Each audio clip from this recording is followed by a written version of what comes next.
Okay, so we are going to talk about reflection of what? Light. So remember previously under reflection, we said we are going to talk more about it when we talk about reflection. Now, when we say reflection of light, reflection simply means the bouncing back of a wave. So whenever a wave strikes a surface, it bounces back. It is called reflection. Now, in terms of light, we are also going to use the same idea. Now, an example of where you see reflection of light is when you look at yourself in the mirror. So when you look at yourself in a mirror, you will normally see your what? Reflection. Good. You normally see your reflection. Now, whenever we talk about reflection, there are two types of reflection, but we are going to be dealing with the one called regular what? Reflection. So, but you can go and research about the other type of reflection, which is diffuse reflection. But for now, we are going to be dealing with regular what? Reflection. Now, under regular reflection occurs when the surface is smooth. When the surface is what? Is smooth. So imagine I have a mirror surface. So I'm using this dotted line here, meaning that it is coated. This is the reflected surface. Now, if I have a wave coming to strike the mirror like this, the wave that is coming to strike the mirror is called the incident wave. The incident wave or ray. In fact, let's use ray, okay, because we are only discussing about light. So this is the incident what? Ray. That is the light that is coming to strike that mirror is called the incident what? Ray. Now, once this light strikes the mirror, it will usually be reflected. It will bounce back. It will bounce back. So this guy is known as the reflected ray. This is the reflected what? Ray. Okay, let me take this off. I don't need this for now. I already know that I'm dealing with reflection. Now, so the one that bounces back is called the reflected ray. Now, but for analysis purposes, for us to be able to analyze and understand what is happening here, we need to add a third ray with dotted line. This third one is called what? Normal ray. This is called our normal ray. Okay, so we have talked about incident ray, reflected ray, and normal ray. So these three things are very, very important whenever you are discussing reflection of light from smooth what? Surfaces. Reflection of light from smooth surfaces. Very important.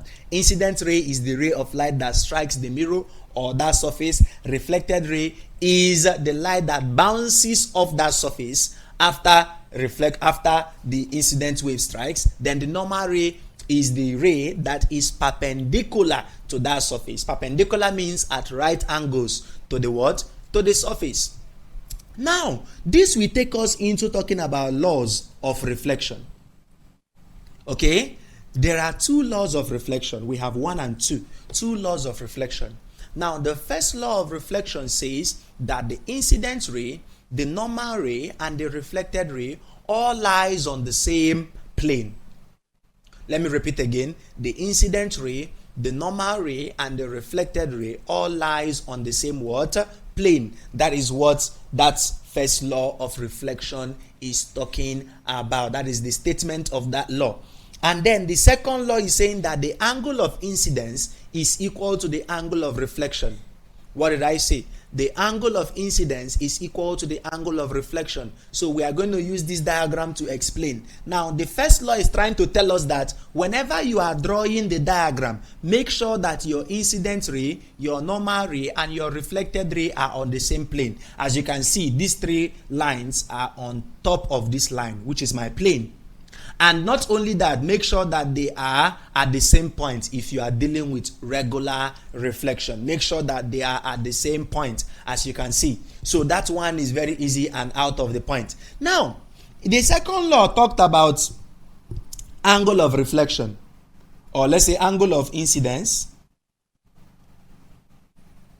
and angle of reflection. So what is angle of incidence and what is angle of reflection? Now, when we say angle of incidence is the angle between incident ray and normal. Angle of incidence is the angle between incident ray and the normal ray.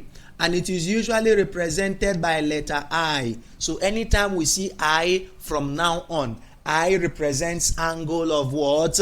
Incidence. angle of incidence. And then angle of reflection is the angle between reflected ray and the normal ray. So here is arrow. So from now on, anytime we see arrow, arrow stands for what? Angle of reflection. Angle of reflection. Anytime we see I stands for angle of incidence. So the second law of reflection of light tells us that I must be equal to what? R. I must be equal to R. I must be equal to what? R. So what does that mean? If in a question I tell you that the angle of incidence on a mirror is 40 degrees, what will be the angle of reflection? You will know that angle of reflection is what? 40 also. So whatever your angle of incidence is, your angle of reflection is also the same thing.